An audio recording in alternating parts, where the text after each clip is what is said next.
A 3-year-old child is among the people who survived the horrific bus accident in the Eastern Cape. The bus was on its way from Cape Town to KwaBhaca when it overturned on the N2 outside East London. The accident claimed 30 lives. Newsroom Africa's Malungelo Booi is at the State Mortuary in East London for us and joins us live now. Malu, it's certainly a difficult morning for the families who are coming to identify their relatives' bodies.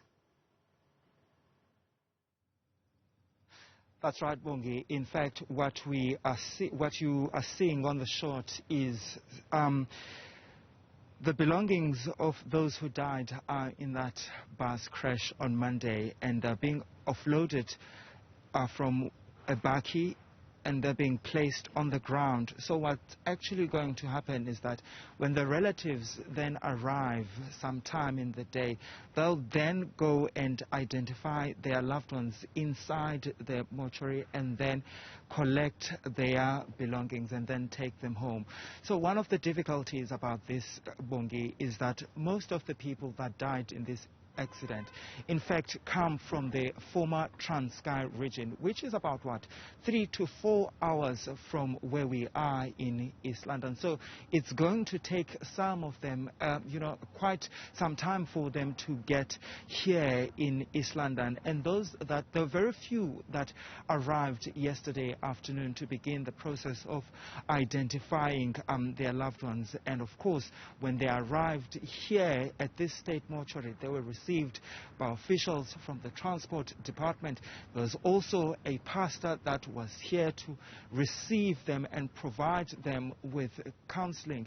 And of course, Bongi, out of the 30 people that died, we have also been told that 22 of those who died are women and 8 others are actually males, and 2 of those males were young children between the ages of 2 months and 4 months. Bongi?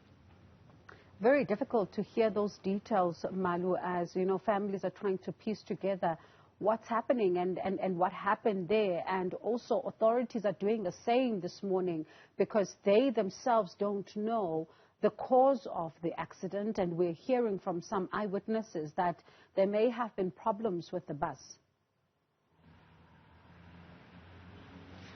That's right, Bongi. I mean, some of the people that we've been talking to saying that the bus, actually we're told that the bus had problems from when it left the Western Cape. And of course, that has not been confirmed to us by the bus company. We're hoping to speak to the bus company today. But as part of the investigation by the road traffic management, Bongi, they will heavily rely on the people that survived this bus accident. As you would know, that the driver of the bus is among those who died. When we went to the scene yesterday, Bongi, trying to sort of figure out what could have happened, how this accident could have happened if this bus, Bongi, was heading towards the Bhaca direction, to the Mthatha direction. It means then, Bongi, the driver probably lost control and the vehicle overturned and rolled down an embankment. And we're told 30 of those people who died, Bongi, they died at the scene. And when we're at the scene, we could actually still see some of their belongings, and there was also blood in some of the rocks, Bongi. And one of the eyewitnesses that I spoke to, a man who said he was among those who rushed to assist those who survived, who was saying to me that the accident is one of the worst that he has seen. And when you're driving on the Kai Cuttings, Bongi, it's a beautiful road which is part of the N2. It's picturesque, but it has got twists and turns. And when you drive on that road, you are told there are signs that says this is a high accident zone, and that means if you're driving on that road, you need to be on alert, and you also need to lower your speed at all times. Bongi? Malu, what do we know about those who are in hospital?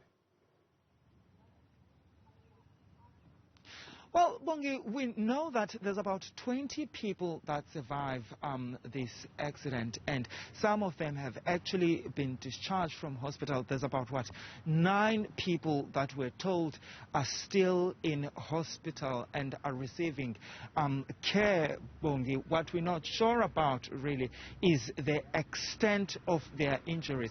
But we're told that those that survived and were discharged had just scratch marks. But I mean, Bongi, when we were at the scene and getting the details of of how some of the people, the injuries that some of them had, you could actually tell that the injuries of those who died were actually quite graphic, because one of the eyewitnesses was saying that when they got to the scene the following day, they could still see some of the body parts at the scene of that crash, and the following day forensic pathologists or forensic experts had to actually go and collect them.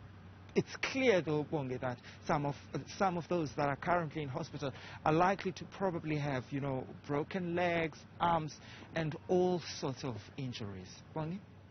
All right, Malu, we'll leave it there for now as you try then to wait for the families and to give us a sense of when they're likely to, make their way there. As you say that it's about 3 and some hours, some minutes away, 3 hours and some odd minutes away, then to get to that state mortuary where they are expected to have the difficult task of identifying their loved ones' bodies. That's Malungelo Booi there, who's tracking the story for us and will be bringing us continuous updates as we are expecting families of those who were killed in that very horrific bus crash in the Eastern Cape to make their way to the state mortuary. As you saw behind him, those clothes and belongings that were being offloaded from that van to make it easier for the families when they reach that mortuary to then be able to identify their bodies. We'll touch base with Malungelo Booi during the course of the day.